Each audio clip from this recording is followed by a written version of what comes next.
What's going on, everyone? Welcome to the Monday, August 18th edition of the Ship My Money Show. I'm your host, Adam Scherer. You can follow me on Twitter at ShipMyMoney DFS.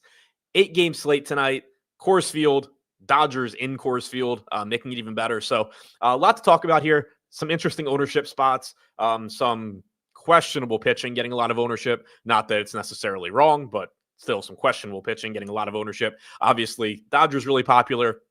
Going to go through game by game, talk about all the matchups, take a look at how my lineups look right now. Obviously, likely to change between now and lock, but gives us something to talk about there. If you have questions, throw them in chat. I will get to those as I see them. Justin said, early show, love this time slot. Yeah, I prefer it too. It's just a matter of me actually doing it. And yeah, but I was around today. I do prefer doing it early. It gets more views and it fits better with my schedule too. Going to use the Run the Sims projections as always. You can sign up for those using the link in the description below. If you haven't already signed up, the UTA MLB promo code is still live to get you 10% off. Probably more importantly, and of more interest to most people, our NFL product is live as well.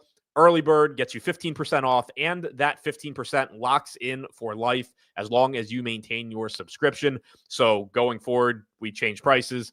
You are locked into 15% off of the current prices. I've talked about it already. We screwed up on the monthly basic package. So if you're somebody that doesn't necessarily need the Sims tools, you play single entry, 3 max, whatever, I don't think you're going to find a better value in the industry than $25 a month minus 15% off for projections and the ability to use the optimizer and the sim up to 5 lineups at a time. Really good for single entry, really good for 3 max, really good if you're somebody that just aggregates projections and uses somebody else's sims. I would highly recommend for that as well. If you are looking for the full Sims package, that is there as well. We have a props package. We have, I think, pretty much anything you could be looking for, no matter how you play DFS, what your goals are. I think there's something that will fit for you. When I say that we screwed up the pricing on the basic package, our goal there was to put out something that was actually affordable and made sense for single entry 3 max players. I think we undershot it a little bit by including downloadable projections for $25, but that was our goal. I know that's something that kind of slips through the cracks in the industry is if you are a lower volume single entry 3 max player, most things that you subscribe to are going to make it so you really have no chance at profiting no matter how good they are. So that was our goal. I just think we undershot it by a little bit, but we're rolling with it. So that's there. Check out the links in the description below. Use promo code EARLYBIRD. Really, really excited about this NFL season and all of the stuff that we have to offer. Also, our Discord is free. That link is in the description as well. Aggressive Goose said CFB Sims when? I probably never. Certainly not in our short-term plans. I don't know that we have anybody on staff that knows anything at all about college football. Maybe Davis does. I know I don't. Maybe Yuta does. I have no idea. Yeah, I think that'll be a tough one for that reason. So it's definitely something that if we were to do it, it would be at some point where we're adding staff, I would assume, unless people I work with know way more about college football than I'm giving them credit for. Beyond the Rabbit Hole said taking down that 50K tonight. Yeah, good luck. Nice $5 tournament on DraftKings, like 47,000 entries. Also have the $111 that I'm a sucker for that always costs me money. 100K to first in that. Justin said it aligns well with other content because Ship It Nation and Roto Grinders both start around 1 to 2 and then Stochastic at 3. I assume you're on the West Coast or Stochastic changed their schedule from when I was there. But yeah, that's another reason I like doing it early is like part of me just wants to compete with them, but also obviously it's going to get less views. So it's nice to start early and then I don't have to deal with it around lock either. JB said, I'm from Detroit, been rocking with you since the beginning. In my opinion, you're the best NBA DFS player. Appreciate that. I'm definitely not the best NBA DFS player. I hope that I maybe do the best NBA DFS content, or at least I'm close. I will absolutely tell you I'm not the best NBA DFS player, but appreciate that either way. Justin said, as long as you wake up in time, I'm here for it. Yeah, the more difficult thing for me lately is I've been like actually going outside and walking and getting exercise and stuff and not getting back in time. Steele Gajeski from Stochastic. Yeah, that would help a lot. Just tell him to build out everything and do all of the work. All right. So getting into it, Baltimore taking on Boston in Boston. Sweetback Willie said when you start early, some of those dudes just steal your takes and try to remix it. Yeah, I mean, not saying they do or don't. That's something that just happens anyway. Nothing you can really do about that. Boston hosting the Orioles in Fenway. We actually have like a competent Orioles lineup now that they called up Dylan Beavers and Samuel Basallo. I'm double checking DraftKings. I'm not actually sure if those guys are in the player pool yet. Basallo is 3K on DraftKings. Beavers is 2K. So there is value in the Orioles lineup now. Dustin May, starting with the pitching, is on the mound for the Red Sox. Trevor Rogers is going for the Orioles. I forgot. I really need to hard code it in. I forgot to give Trevor Rogers a bump. We have him projected reasonably well here. I do know that we are quicker than most places just because of the data that goes into our projections to account for changes in, improvements or declines in pitchers. I personally still think that I should probably be bumping Trevor Rogers manually a little bit, just based on what we've seen from him this season. 22.8% strikeout percentage this year compared to 17.3 last year. His stuff plus grade is still below average at 92.7, but it is up nearly 4 points from last year. His command is slightly above average as it was last season. His fastball velo is up 1.3 miles per hour. I think he's just clearly a better pitcher than last year, better pitcher than his last couple of seasons. This is somebody that when he was, I think, 22, was an all-star with Miami. Obviously, making an all-star team, especially when you're on a not very good team, isn't a huge deal. But he actually had, a good season, looked like a very promising young pitcher, then had injuries, kind of some mental stuff went on in addition to the physical stuff. But he's been very, very good so far this season for the Orioles. They think that they fixed a lot of stuff while he was rehabbing, coming back from his injury. 3.65 xFIP. He is up to 9K. So that's kind of the issue here, in addition to him being in Fenway. 1.44 ERA drives up that salary. He probably should be closer to like 8K. But he's projected for 5% ownership. I got to 9% in the lineups that I built. Dustin May on the other side, $6,900 price tag, 19% projected ownership. I'm getting 42% of him right now. Like I said, this Orioles lineup is better than it was like 3 days ago in terms of talent because they did call up two of their top hitting prospects. So they had been in this situation where between injuries and waiting to call up Basallo and Beavers, you were just getting pretty watered down lineups towards the bottom. Now you got two talented hitters in there, but they're still obviously unproven at the major league level as well.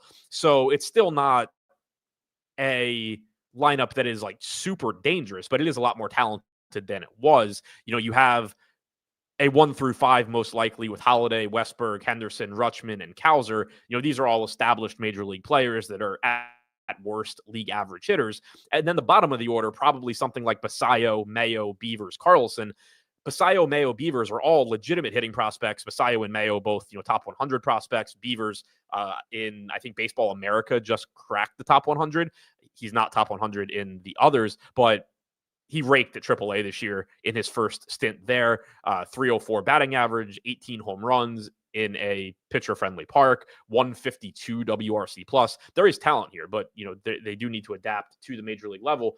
And then Dustin May is somebody that I had talked previously after the trade deadline. I wanted to pay attention to what he was doing once he got to the Red Sox, because this is somebody that has always had good stuff, not necessarily as far as like stuff plus goes, but good stuff as far as like he throws hard, he has a lot of movement, and it's never really translated to a lot of strikeouts.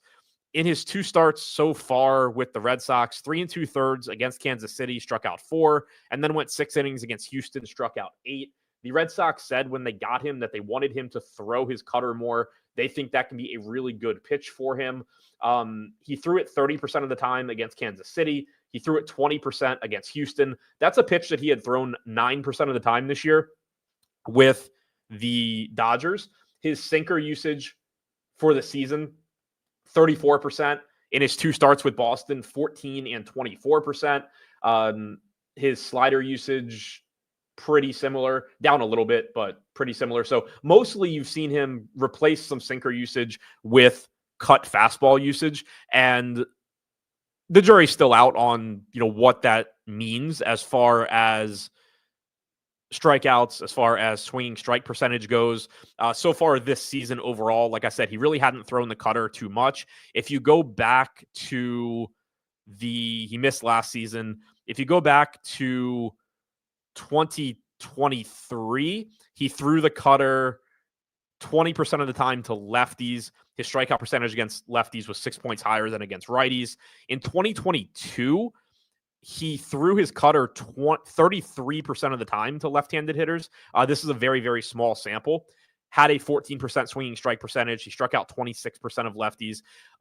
Basically, that's a very long-winded way of saying I don't know exactly what the impact is going to be, but I do think it's likely that the impact on Dustin May going to Boston and then changing his pitch mix, getting rid of the sinker, throwing more cutters, I think it's likely that you see some sort of strikeout increase. I don't know what that's going to be. I don't necessarily think he suddenly is, I certainly don't think he's like a 30% K guy or anything like that now. But I do think it's likely you see some sort of uptick in strikeout percentage that probably isn't really accounted for yet by this $6,900 price tag. And then on top of that, he's never been a bad pitcher in terms of, run prevention, generally can get the ball on the ground. If you're throwing less sinkers, you're probably going to sacrifice some of that ground ball percentage. But for the season, 4.37 xFIP compared to a 5.16 ERA, 21.6% strikeout percentage in 103 innings pitched. The strikeouts have been fine already. The xFIP is okay. And I do think it's likely, like I said, that he is a little bit better with Boston changing the pitch mix. Sinkers are generally a pitch that I would just prefer guys not throw, especially from a DFS standpoint, where you are generally hunting strikeouts. You don't get rewarded for ground balls as much. So I am getting to a lot of Dustin May right now. $6,900 price tag is pretty nice. This park is good for offense. The Orioles offense does have talent. It's certainly not a safe spot, but he is cheap. I do think you see a little bit of an uptick in strikeout percentage going forward for May. I'm getting the 42% right now, which puts me around 2x the field. For the Orioles bats against him, there is upside here, like I said, and they are cheap. So I think whether you are playing May or not, obviously not in the same lineups, but from a portfolio standpoint, for lack of a better phrase, if whether you're playing May or not, I think the Orioles are a perfectly fine team to get to. I'm getting to 13% Jackson Holliday, 11% Gunnar, 9% Cowser and Westberg, 7% Beavers, Carlson, 5% Basayo and Rutschman. You can't play Basayo and Rutschman together, which is unfortunate from a stacking standpoint. But you do have some ownership coming in here, pretty much 5 to 10% ownership on most of the Orioles players. Beavers at the top at 10%, followed by Gunnar at 9%, Holliday and Westberg around 7%, along with Basayo. So I'm give or take around the field on the Orioles right now, a little bit over on a couple of guys, Jackson Holliday in particular. But I do like the upside. I like the value that they offer. If I had to choose one side, I guess it would be May, just given that clearly he's the bigger priority for me in terms of the exposures that I have right now, at least. But yeah, and Jake mentioned the positions with the Orioles as well. Holliday at second base, Gunnar at shortstop. Again, having Rutschman and Basayo probably hitting like 4 and 6, both at catcher sucks. But, because you can't play the 4 and 6 hitter together. But it does give you 2 catcher options probably in the top 6, both of which are affordable. Rutschman is 4,100. Reminder that he's been unlucky pretty much all season long. Now, some of that can probably just be attributed to defenses playing him where they should and him not being fast, but he has hit the ball better than his overall numbers suggest so far this season against right-handed pitching. 352 expected WOBA, 206 expected ISO compared to a 294 actual WOBA and a 164 actual ISO. The truth is probably somewhere in the middle there. But, that is going to drive down the salary a little bit. 4,300 on Holliday at second base, Westberg at third base, stronger position, but not the best still. $3,400 price tag on Cowser is cheap. Mayo has power upside, 2,700 at first base. There's a ton of upside here, and most of it is pretty inexpensive. On the Boston side against Rogers, they are pretty similarly owned to the O's, a little bit lower because they're not as cheap. 8% ownership to Romy Gonzalez, 4,500 is the high mark, followed by 5% to Narvaez and Bregman, less than 5% everywhere else. I am over the field on them too. Probably need to manually drop them a little bit just because, again, I buy into this Trevor Rogers resurgence, at least to some extent. But at the same time, like, it's a perfectly fine spot to just take a step back, even if you do buy into the Trevor Rogers, being good now, to just take a step back and say, okay, the Red Sox do have good players. They are playing in Fenway Park. And reminder that the Orioles bullpen is absolute dog shit. Or at least unproven. Like, relievers come from anywhere. Maybe these guys, one or two of them, do end up being competent major league relievers going forward. But the Orioles traded away most of their bullpen at the deadline. So as a result, you take these like middle relievers that they had in Cano and Aiken, you move them to the back end of the bullpen, and you get in a situation where if Trevor Rogers does get in trouble early, you are going to have completely unproven, no-name guys coming in to face this Red Sox lineup. So you do have add-on upside there if they are just able. It doesn't even have to be home runs off of Rogers. If they can just string together some good luck against Rogers, knock him out of the game in the third or fourth inning, you have massive add-on potential throughout the game against this Orioles bullpen. So at low ownership, I do like the idea of kind of just taking that step back and saying, well, yeah, maybe it might not go great all that often, because I do think Rogers is pretty good now. But when it does go well, it can be like 15 runs against this Orioles bullpen in Fenway. So I do think the ceiling is really, really high. 11% Bregman for me, 9% Gonzalez, 8% Narvaez, 7% Story, 5 to 6% on Rafaela, Ref Snyder. Not getting much Duran. He's pretty expensive at $5K in the outfield. But I do like the upside here for both offenses. Dustin May is the guy I'm getting to the most from this game. But I am around the field or over the field, actually, on all four quadrants, I guess, because at least right now I am slightly over on Rogers. I'm 2x on May, which is my biggest stand right now, and then even or slightly over on the offenses as well. White Sox taking on the Braves in Atlanta with another very interesting pitcher to talk about. Spencer Strider on the mound for the Braves in a pretty good matchup. Yoendrys Gomez, $5,500 price tag, going for the White Sox. He is projected for 7% ownership. I'm not going to lie and pretend that I know anything about him until I click on his Fangraphs page right now. He is 25, right-handed, has made 13 relief appearances for 3 different teams in the majors this year. 1 start, 22 and 2/3 innings pitched, 18.9% strikeout percentage so far. Projects to be like a 20 to 21% strikeout percentage guy going forward. In his most recent game, which came on the 12th, he started, went 5 innings, faced 20 batters. So he is stretched out. We have him facing 20 and a half batters here. That was against Detroit. He struck out 7 guys. Don't read too much into that strikeout percentage. It's unlikely that that continues. But at 5,500, just the fact that he is able to go 5 innings, he's a viable punt if you need it. I'm getting 3% right now. Field's projected at 7. The more interesting one to talk about, obviously, is $10,000 Spencer Strider in a good matchup against the White Sox. Although they have been pretty annoying lately, really since the deadline. It kind of just seems like they blow up whatever starter they face. They've ruined a lot of these 10K plus starters.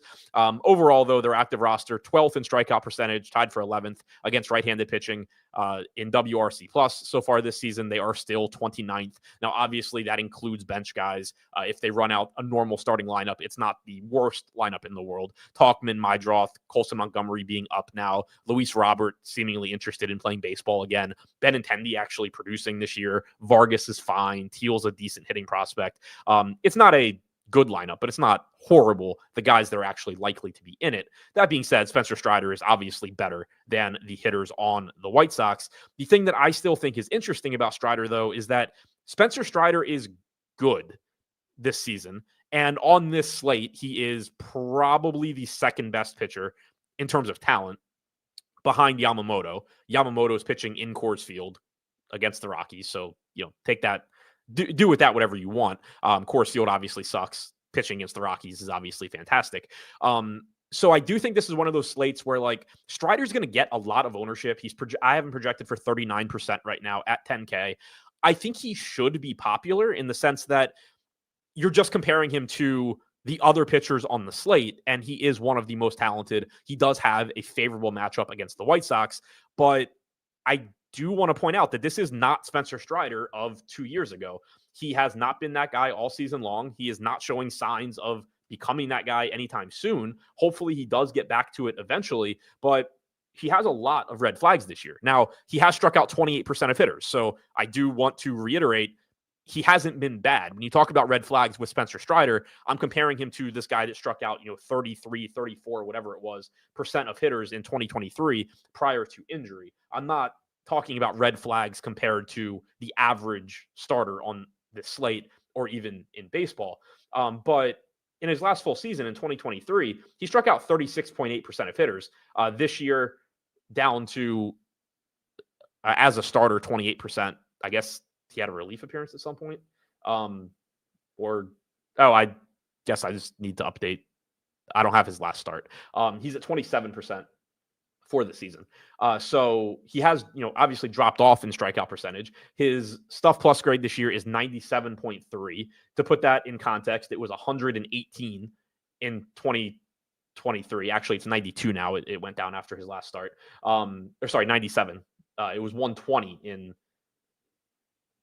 117 in 2023, 120 in 2022. His fastball is what has really dropped off. His slider has still been fine this year, still not nearly as good as before. His slider stuff plus grade in 2022 was 124. In 2023, it was 120. This year, it's 105. His fastball in 2022 was 121, 118 in 2023, 92 this year. And then on top of that, his command has really dropped off. 100 location plus grade in 2023. So you had this just absolutely elite stuff, elite slider, elite fastball, and average command. Average command goes really, really far when you have one of the best sliders and one of the best fastballs in baseball. This year, 94 location plus grade. So you now have below average command. You have a below average fastball this season. And then you have a slider that's been above average, but nothing special. So that all explains why he's been less consistent. The strikeouts are down. He is vulnerable to these starts where he gets strikeouts, but he also gives up enough runs or puts enough guys on base that he doesn't get that deep into the game. He doesn't give you a great fantasy score. So I think he's a perfectly fine play. Obviously, the concern that I have is you are going to have a lot of ownership coming into the Dodgers. You're going to have a lot of ownership coming into Strider. If you play both of them, especially when you're talking about like a 47,000 entry tournament, you're running out of spots to be different at all. And even in smaller field stuff, same thing. For me right now, I only have 13% Strider. I certainly could have more by lock. I don't think he's a bad play or anything like that, but I do think there are these red flags. There are some pitchers on the slate that maybe I'm a little bit higher than the field on. Our projections are a little bit higher on. So that is a spot where I'm not getting to the field, even though clearly he is one of the best pitchers on the slate. We have him with the highest projection, even though we're not quite as high as we are on, or as some other places in the industry are. So I'm not getting to as much Strider as the field, but clearly still a good pitching option that, really depending on what your lineups look like. For the White Sox, I'm getting to them a little bit. Nothing too crazy, though. I have 8% Benintendi and Luis Robert, 7% Curtis Mead, 6% Mydroth, 4% Montgomery and Vargas. So a little bit of White Sox for me. Not going too crazy there. I was a little concerned that I was going to look and just see massive amounts of White Sox going against Strider. But it is one of those spots where at 10K, if Strider just goes and scores like 17, 18 DraftKings points, you probably don't need him to win large field tournaments, and you probably don't need a ton of White Sox either. So that's kind of the outcome you're hoping for. But I have mentioned it before that Benintendi's actually hit for pretty solid power this year against right-handed pitching.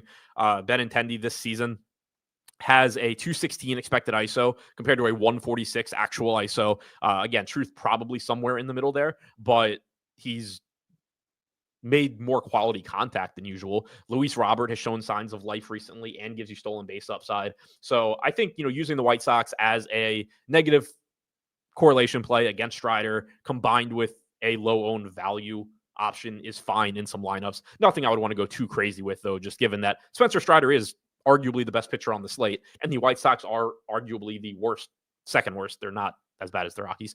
Second worst offense on the slate. The Rockies, though, also are in Coors Field. The White Sox have they're neck and neck with the Giants for the lowest total on the slate right now, I believe. Nobody really getting too much ownership here. 4% to Talkman, to Mydroth, 3% to Benintendi.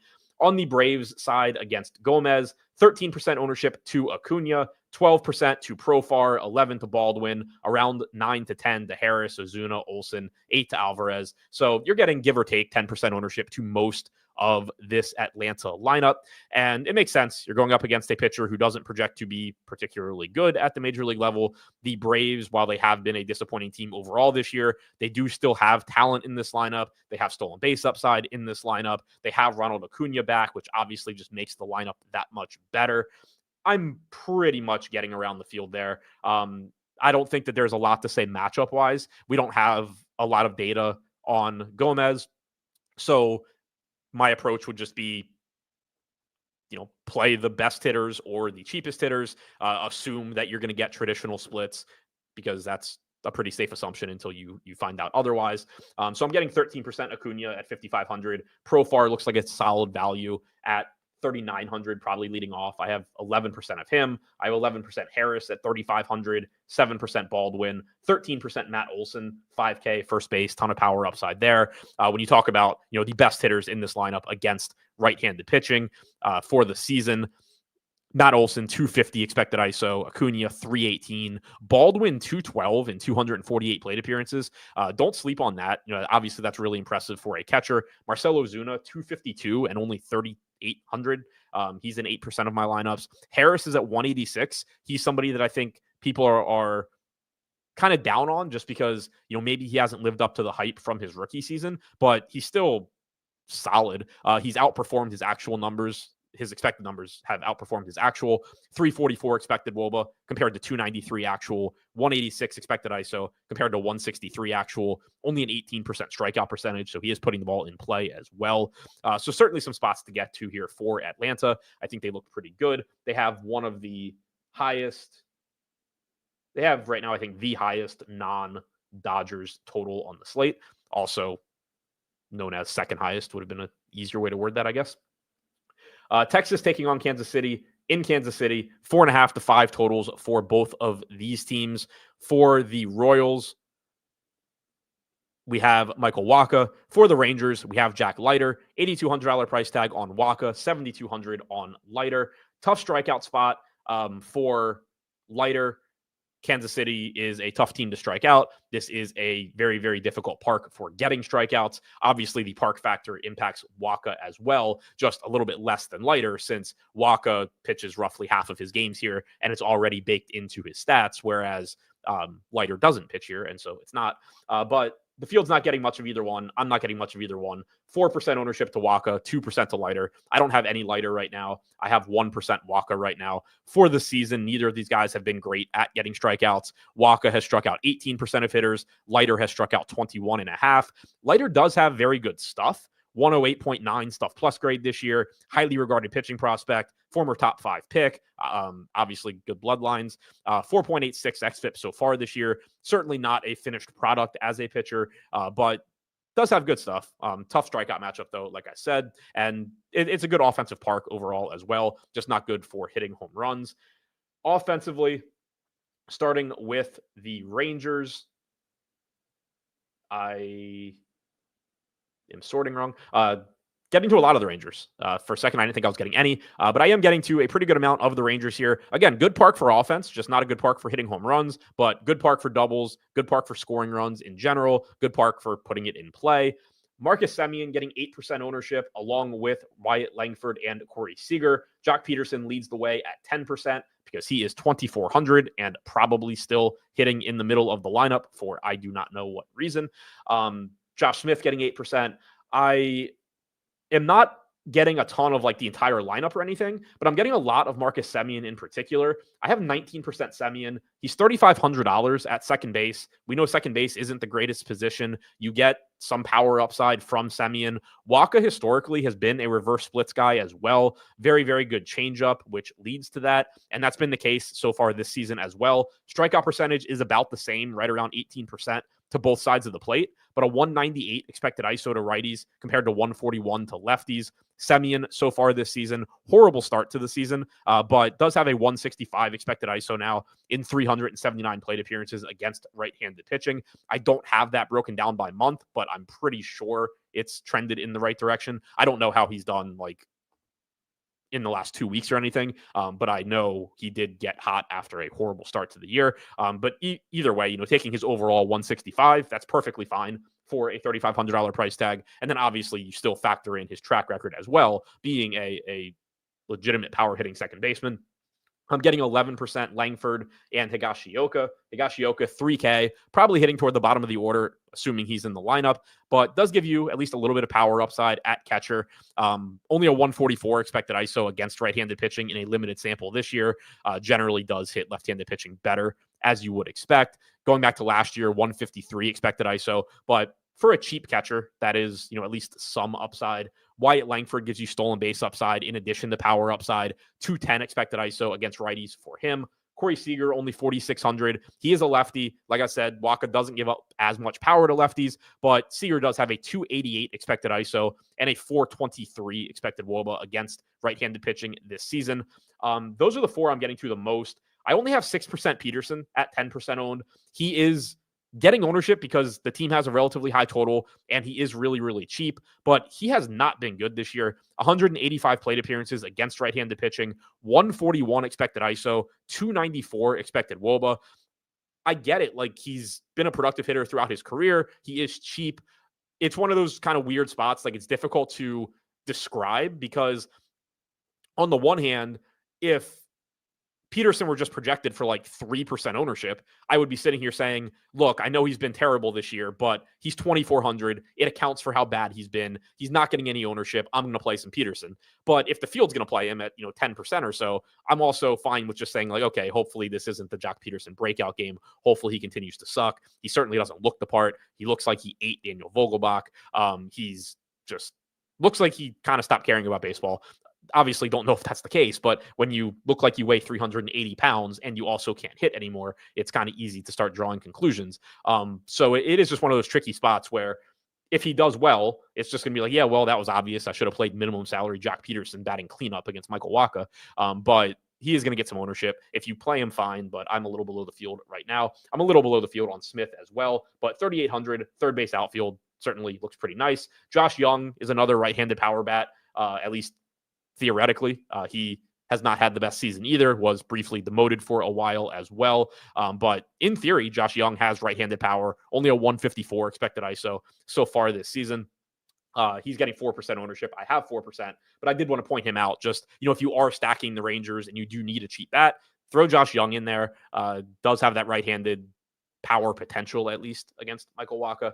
On the other side, for Kansas City against Jack Leiter, I'm getting to a couple guys from the Royals as well. Looks kind of similar to the Rangers, where I'm not just like jamming this whole team in, but I do have 20% Bobby Witt at 10% ownership. I have 14% Michael Garcia at 7% ownership, $5,900 price tag on Witt, $4,900 on Garcia. So they are both relatively expensive, but you do get power upside and stolen base upside from both of them, obviously more so with Witt.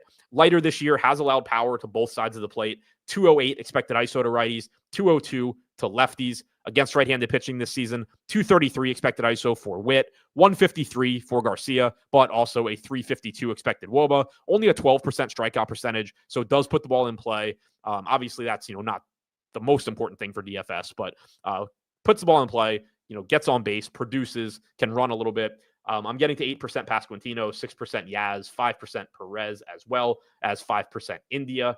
So the priorities here for me right now are Witt, as usual, and Garcia. But Leiter has allowed power to both sides of the plate, like I said. So I think getting to most of any of these guys is fine, but those are my priorities. Cam said Vogelbach hasn't played baseball in a year and could probably hit better than current Jock. I haven't played baseball in 15 years and I might be able to hit better than current Jock. Milwaukee taking on the Cubs in Wrigley.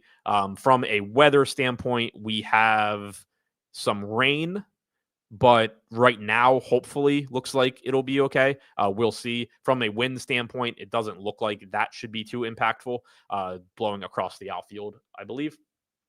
Starting with the pitching here for the Cubs, we do have a doubleheader here as well. But for the Cubs, we have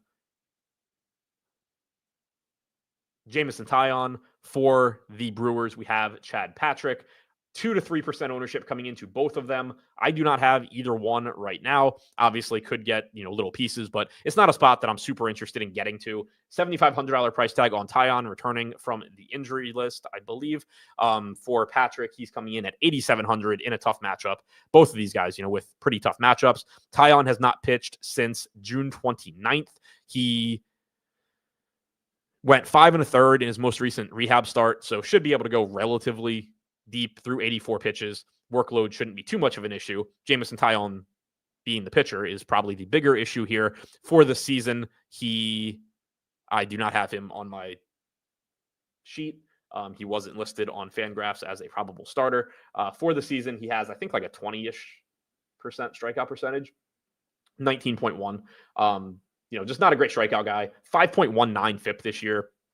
Brewers are not a great strikeout matchup either. Patrick has been solid this year, 23.9% strikeout percentage, 105.5 stuff plus grade. That all looks really good, but you are still facing the Cubs. One thing to keep an eye on, make sure the Cubs don't run out some, B lineup on the second game of a doubleheader, because, then that would bump Patrick's projection a little bit. But right now, I don't really have interest in either one of these pitchers. And I really don't know that the Cubs have a lineup bad enough that I would be looking to get a lot of Chad Patrick at 8,700 against them anyway. For the bats here, not getting to too much in Milwaukee. I have 7% Contreras against Taillon. I think that's perfectly fine, but not a big priority at 5,400. We know that he gives you some power upside, gives you a little bit of speed upside as well, but not somebody that I'm looking to build around at catcher. So far this season, a 220 expected ISO to righties for Taillon, 218 to lefties. Strikeout percentage against lefties is like 6 points higher. So that, I guess, could give a slight edge to righties. But mostly, I think if you're going to the Brewers, just take the guys that have the most power or, fit whatever position you need. Contreras, only a 143 expected ISO against righties this year. Really has not hit for much power overall this season. The only guys that really have hit for power on Milwaukee, Bryce Turang actually has a 180 expected ISO. Yelich has a 213 expected ISO. Andrew Vaughn up to 234 now against right-handed pitching in 232 plate appearances. He has been fantastic since coming to the Brewers, but I'm not getting to them too much overall. I have 5% Collins, 3% Yelich and Vaughn. Not a priority, but Taillon hasn't been good, so I think you can mix them in a little bit. Pretty similar for the Cubs. Patrick, I think, is a good pitcher. I think he's a better pitcher than Taillon. The Cubs certainly have higher upside hitters than the Brewers do as well. Kyle Tucker in 8% of my lineups at 5,700 got booed the other day for just flat out not moving on a ground ball. He hit the first base. In his defense, I think he thought he hit it foul, but it certainly looked really, really bad. But I don't know, maybe that sparks some sort of like Kyle Tucker bounce back narrative or something. We know he has a lot of power. He has stolen base upside. I have 7% Michael Busch at 4,800, 6% Suzuki, 5% Pete Crow Armstrong. So I'm getting to 5 to 10% of the really, really good players, power upside guys on the Cubs, against right-handed pitching so far this season. Busch has a 309 expected ISO. Tucker's at 237. Suzuki's at 246. PCA's at 259. There's tons of power upside on this team. There's a ton of stolen base upside, but they are expensive as well. Chad Patrick, from a splits standpoint this season, 169 expected ISO against righties, 166 to lefties. Pretty similar strikeout rates, 23% to lefties, 24 to righties as well. So nothing too drastic there. Jeff said Turang homered in the first game. Didn't realize that game had even started, but he has sneaky power in addition to stolen base upside. Now we get to the obviously very, very important one. Dodgers taking on the Rockies in Coors Field. Kyle Freeland is pitching for the Rockies, which is about as good as it gets as far as Rockies pitchers go. Yamamoto is going for the Dodgers. $9,400 price tag on Yamamoto. I have him projected for 18% ownership. $4,500 price tag on Freeland. I have him projected for less than 1% ownership. I have 4% Freeland right now. Obviously, in 150 lineups, that's whatever. It could easily be 0 by lock. I only have 3% Yamamoto. I don't feel comfortable with that.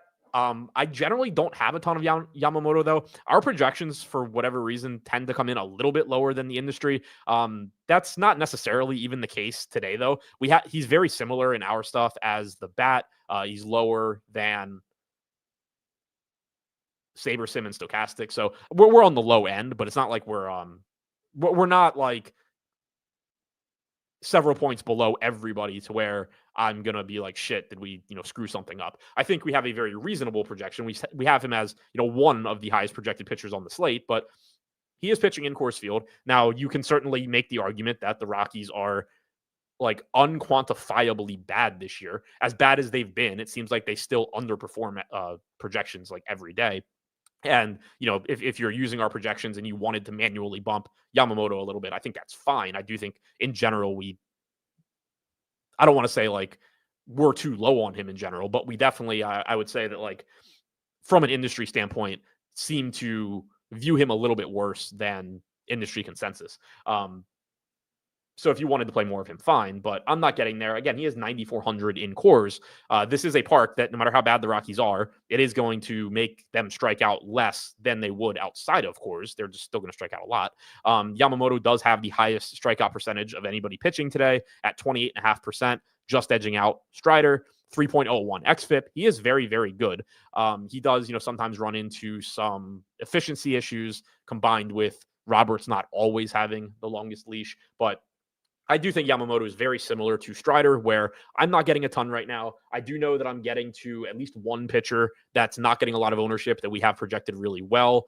That is cheaper, so that will, make me not need them as much. But both Strider and Yamamoto, it's an example of, I obviously think or hope that the lineups I'm playing are good lineups, and I happen to be choosing lineups mostly that don't have them. It's not, me manually selecting them. It's just coming out of my process. It's lineups that happen to not have them. You absolutely can make lineups that are likely to be good with Spencer Strider or with Yamamoto. So if they're guys that you really want, go for it. I'm not telling you that like they're bad plays. I will point out in Strider's case that he is not 2023 Spencer Strider, but he is still one of the best pitchers on the slate. Yamamoto is probably the best pitcher on the slate. I just am not really paying up at pitcher today. For the offenses here, or starting with the Dodgers, Shohei Ohtani projected for 36% ownership. That is a lot, and I think it is completely warranted. It is lefty-lefty against Kyle Freeland. Shohei Ohtani does hit left-handed pitching very well. Freeland is better against lefties than righties, as you would expect. 17% strikeout percentage against them this year, 156 expected ISO, but you also get, the bullpen after Freeland leaves the game. Ohtani has a 295 expected ISO and a 377 expected WOBA against left-handed pitching this year. I have 38% Ohtani, Fields at 36%. As far as the rest of the Dodgers, 26% ownership coming into Mookie, 22 to Hernandez, 22 to Smith, 19 to Alex Freeland, 14 to Rojas, 14 to Pages, 13 to Freeman, 10 to Call. So very, very popular team, obviously. I'm around the field on Ohtani, like I said. I have 17% Smith, 13% Hernandez, which is a good amount, but still below the field. Other than that, right now, I have sub 10% on all of the Dodgers. Now, I will preface this with, I pointed out every day that one, my exposure shouldn't matter to you that much. And two, they're likely to change between now and lock. Lately, for whatever reason, when I've been doing my shows, it happened, I think, in every game of the Arizona series. I haven't been getting to the road team in Coors. And then either by the time I'm done late swapping or in my final set of lineups, I end up getting to them like, around the field or even higher. So for whatever reason, I don't know if it's just like ownership changing throughout the day or lineups being confirmed and different guys being in or what it's been. But I've been ending up on the road team in Coors, even though early on in the day I haven't had them. But the Dodgers are just like Strider and just like Yamamoto. They are clearly the best play. It's just a matter of what lineups do you decide to play. For me right now, it apparently is mostly not Dodgers outside of Ohtani and then some Smith and Hernandez. On the Rockies side, I was scared to click this one too, just like I was with the White Sox, but I'm not getting into too much of them either. Again, like they're in Coors, so if you play them, fine. And I am over the field technically, but you just have a team that, Ezekiel Tovar is getting 5% ownership. That's the high mark for the Rockies against Yamamoto. I have 8%. I have 6% Goodman at 4% owned. I have 10% Freeman at 4. I have 8% Karros at 4. So I'm technically over the field, but they're not breaking my night if they hit like the Rockies. Mostly just like with the White Sox, it appears that I'm just hoping for Yamamoto to go out there and score like 18 DraftKings points, 20 DraftKings points, something that I don't have to win a tournament. But, and I can surpass them with cheaper pitching. But the Rockies hitters, not a big priority for me either. Cincinnati taking on the Angels in Anaheim. Victor Medeiros going for the Angels at $5,000. Brady Singer on the mound for the Reds at $8,000. Pulling up Madero's Fangraphs page now.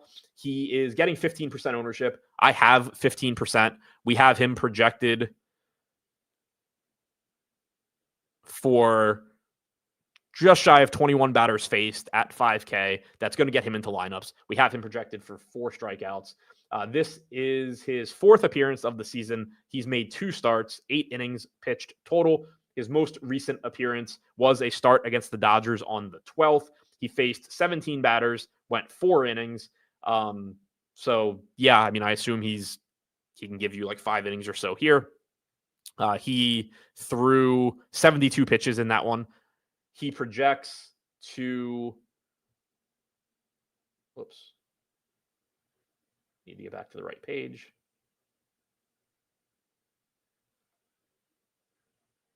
Projects for about a 16% strikeout percentage going forward. Doesn't project as a good strikeout pitcher. Doesn't project as a good pitcher, period.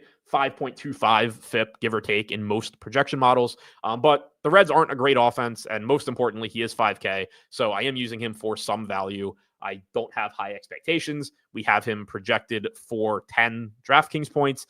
You could argue this should be like a little bit lower. 20 to 21 total batters faced might be a little optimistic with him coming off 17 last game. But probably the same thing. Like if you cut that down to 18.5 or 19 or something, you're still probably talking about like a 9.5 fantasy point projection. And at 5K, him being somewhat useful as a point per dollar value. Obviously, you shouldn't have very high expectations. But again, I have 14% right now. Field projected around 15%. Brady Singer on the other side, getting 14% ownership. I only have 5. Again, I do have other mid-range pitchers or cheap pitchers in general that I do like, or at least our projections like.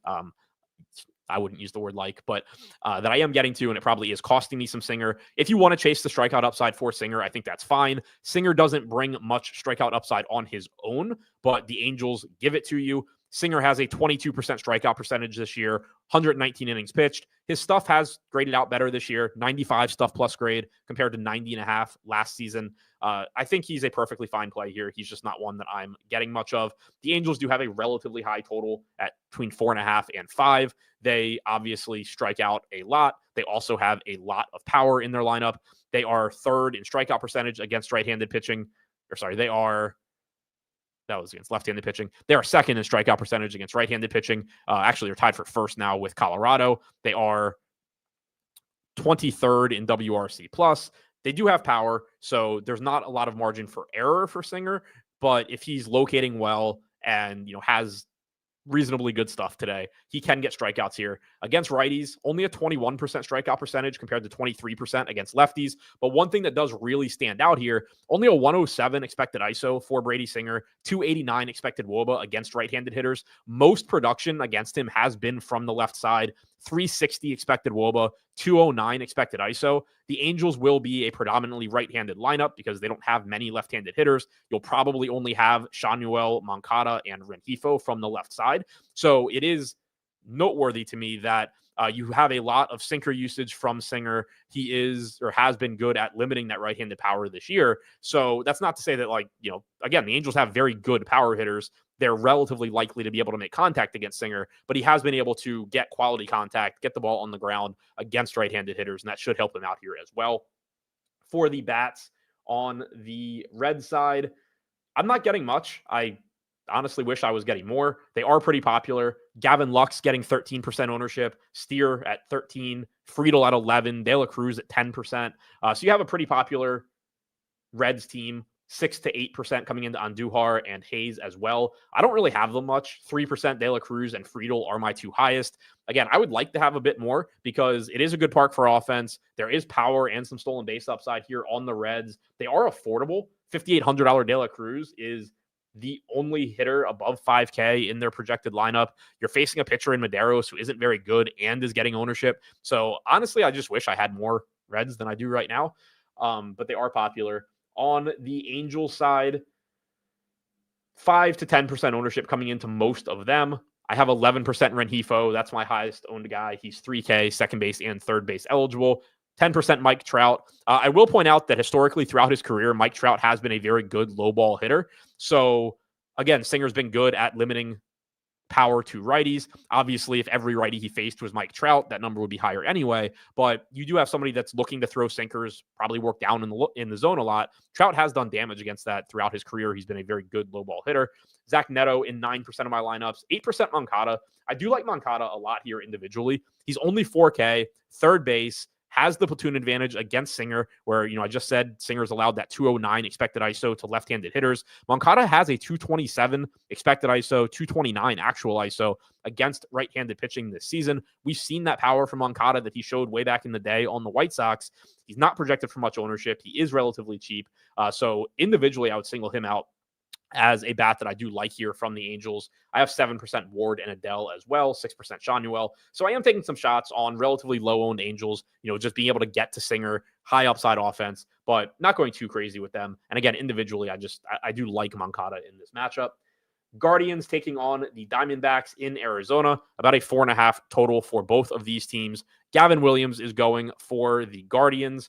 Zach Gallen is going for the Diamondbacks. And I'm getting to both of these guys over the field. $7,800 price tag on Gallen, projected for 12% ownership. $8,500 price tag on Williams, only projected for 6% ownership right now.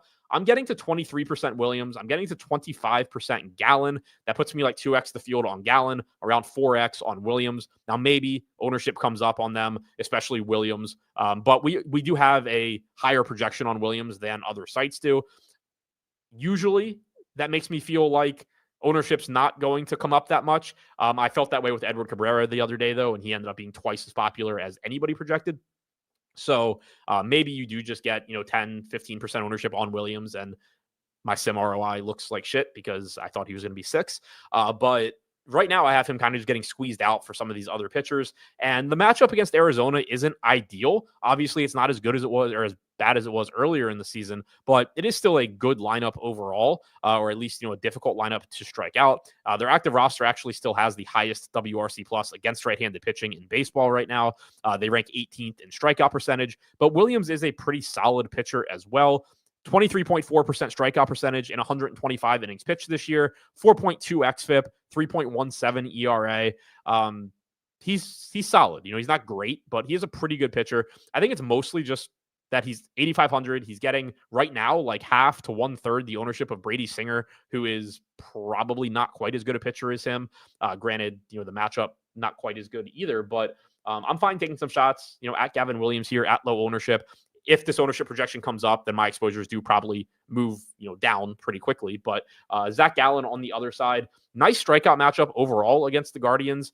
This is a team that, has a couple guys that strike out or that don't strike out much at all, but plenty of other guys in their lineup that do. So overall, you get a team that ranks 17th in strikeout percentage. But when you think about it from, an individual standpoint in their lineup, it doesn't, it matters, but it doesn't matter. Like, you would rather have two guys that just don't really strike out in Steven Kwan and Jose Ramirez, and then a bunch of other guys that strike out at, average to above average rates, than a whole team that's just below average, even if they're a little bit higher than like Kwan and Ramirez throughout the lineup.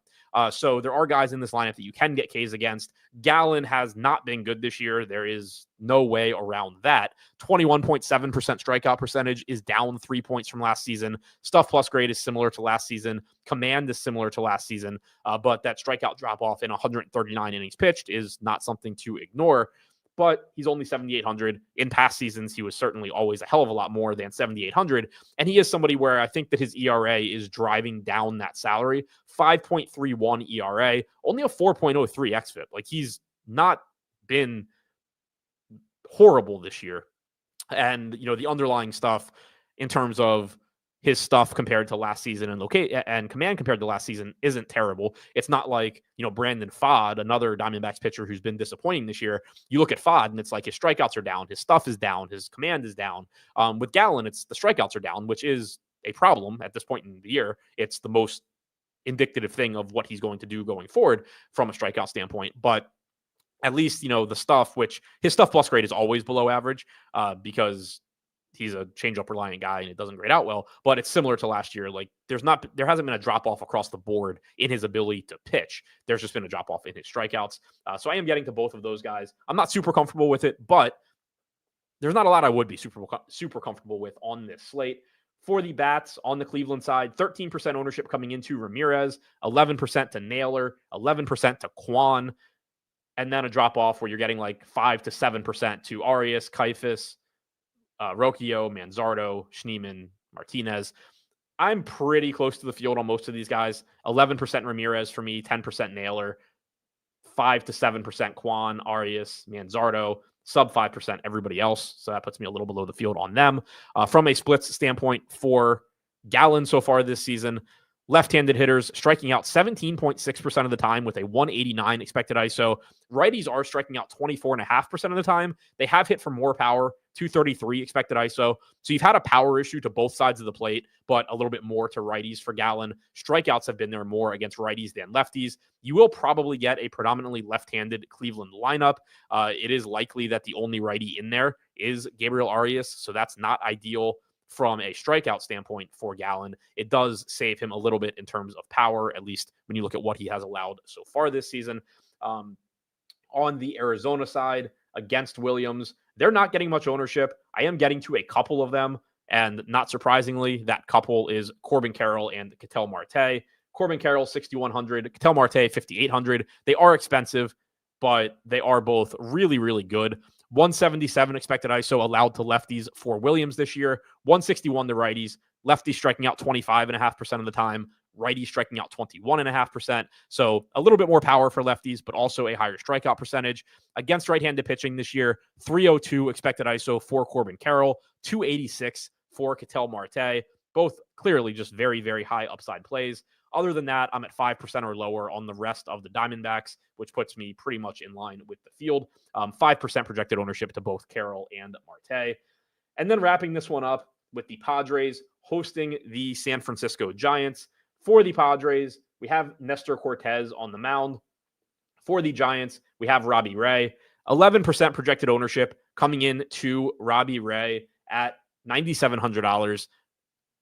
He is in a tough matchup against the Padres. They don't strike out a lot. Ray is obviously good, but I'd already mentioned at least right now, again, subject to change, but right now, am not really paying up for pitching too much on this slate. The Padres are a very difficult team to strike out. We know that Robbie Ray has issues with his efficiency, which can make it tough to trust him at these elevated price tags as well. And then you get, a Padres team that isn't likely to just give him a bunch of strikeouts and let you make up, a bunch of points in a hurry. They're a team that can, prolong at bats, end up putting the ball in play, make life pretty difficult for Robbie Ray. I'm only getting to 2% of him. Like I said, 11% projected ownership, 43% projected ownership to Nestor Cortez. I think he ends up being the highest owned pitcher on the slate, at least right now. I'm above that by a little bit. I have 57%. It obviously scares the shit out of me because it's Nestor Cortez and he's popular, but he is really, really cheap on a slate where I do not like much pitching at all. Generally on slates like that, I'm fine just paying down, hoping for the best. You obviously just get a little bit more margin for error the cheaper that the pitcher is. Cortez has missed most of this season, but has made 2 starts now for the Padres, August 6th and August 12th. 4 2/3 in both of those starts. 20 batters faced in the first one, 21 in the second one. We have him projected for between 22 and 23 batters here. The Giants are certainly not a great offense. Their active roster has the highest strikeout percentage against left-handed pitching this season at 26%. Their WRC plus ranks 23rd. Nestor Cortez, not the same level of pitcher recently that he was a couple of years ago, but still likely to be an average to above average strikeout pitcher. Projects around like a 23% strikeout percentage going forward. He had a 22.8% strikeout percentage last year, 3.84 FIP last year. 3.62 expected ERA, 3.77 ERA. Like, he's probably still a solid enough pitcher. Most projection models have him between like a 4 and 4.5 FIP rest of season. So while he's not perfect, I do think the matchup is pretty good. I think that he is good enough that, especially on this slate where pretty much every pitcher has some sort of question mark. In the case of Yamamoto, it's only that he's in Coors Field. In the case of Strider, it's that he's still very good, but not as good as he used to be. Other than that, though, like, find me a pitcher that you're really comfortable with in their matchup and ballpark at their talent level on this slate. I don't think they exist. So I'm fine just saving the money, going down to Cortez at 6,500. Einsteinium said Giants for all the money today. I'm not getting to too much. I have them in similar amounts to the White Sox and to the Rockies. which I'm fine with. Like they're similar in terms of run total and all of that. But I do think that if I had to choose one of the offenses, low team total offenses against popular pitchers, I would go Giants. Obviously, Nestor Cortez is not on the same skill level as Yamamoto or Spencer Strider. You would be less surprised if Cortez gets lit up by the Giants than you would be if Yamamoto gets lit up by the Rockies or Strider gets lit up by the White Sox. So if I had to pick one of those like negative correlation leverage stack teams, it would be the Giants. As is 5% projected ownership coming into Casey Schmidt. If he's in the lineup, is the highest ownership projection, 4% to Ramos, and then it goes down from there. I have 10% Schmidt at 3,200. I have 8% Ramos, 7% Adames, 5% Devers, and then it goes down. Cortez, again, only 4 major league appearances so far this season. If you go back to last season for him, 165 expected ISO with a 27% strikeout percentage against lefties, 177 expected ISO, 21% strikeout percentage against righties. Ramos, since the start of last season against left-handed pitching, 276 expected ISO. It is lower so far this season. Schmidt, 128 plate appearances since last year, 208. Devers, 161. Adames, 177. So, again, you don't have a ton of good Giants bats. That's why Cortez projects so well, in part. But also, there are a few good ones at the top. I don't mind getting to these pretty cheap, top of the order guys in Schmidt, Ramos, and Adames. On the Padres side against Ray, not too much here. I have 9% Tatis, 8% Machado, sub 5% to everybody else. The field is around 5% on Tatis and Machado, and then like 3% or less on everyone else. So very similar to Yamamoto and Strider. I'm not super interested in getting a bunch of stacks against Robbie Ray. I'm just also not playing a lot of Robbie Ray. So to recap everything for me, I'll put the highest projected players on the screen so you can see those. Reminder, you can use the link in the description below to get access to these projections. We have Strider, Cortez, and Williams at the top. Again, if you wanted to bump Yamamoto a little bit, I do think that would be reasonable, but I don't really have an issue with any of this either. My highest owned pitchers right now, Nestor Cortez, Dustin May, Zach Gallen, and Gavin Williams. Sounds like a really fun slate. My highest owned catchers are Will Smith, Kyle Higashioka, and Bo Naylor. At first base, I have Shohei Ohtani, Matt Olson, and Vinny Pasquantino. At second base, Marcus Semien, Jackson Holliday, and Ketel Marte. At third base, Maikel Garcia, Alex Bregman, and Jose Ramirez. At shortstop, I am getting to Bobby Witt, Corey Seager, and Gunnar Henderson. In the outfield, I'm getting to more Shohei Ohtani, Teoscar Hernandez, Ronald Acuna, Corbin Carroll, Wyatt Langford. At least the hitters I'm getting to make up for the god-awful pitchers that I'm getting to. For stacks overall, I'm getting to the Dodgers, the Braves, the Angels, the Rangers, and the Orioles as my top 5. Pretty balanced, though, other than, the Dodgers pulling away, but that also has a lot to do with Shohei Ohtani.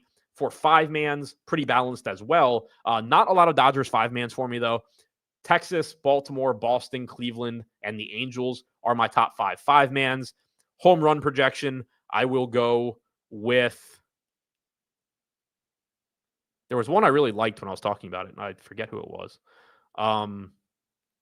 There was a reverse splits. I liked Wyatt Langford. Where is he? Yeah, he's a little lower in our projections than I would like to go with. I do like Wyatt Langford. I don't like the park, but I do like the matchup for him. I will go with Matt Olson here against that random dude the White Sox are playing. So that wraps this one up. Thank you for checking out the show. Hope you enjoyed it. Good luck on your lineups tonight. Don't forget to sign up for Run the Sims projections, MLB, promo code UTA MLB.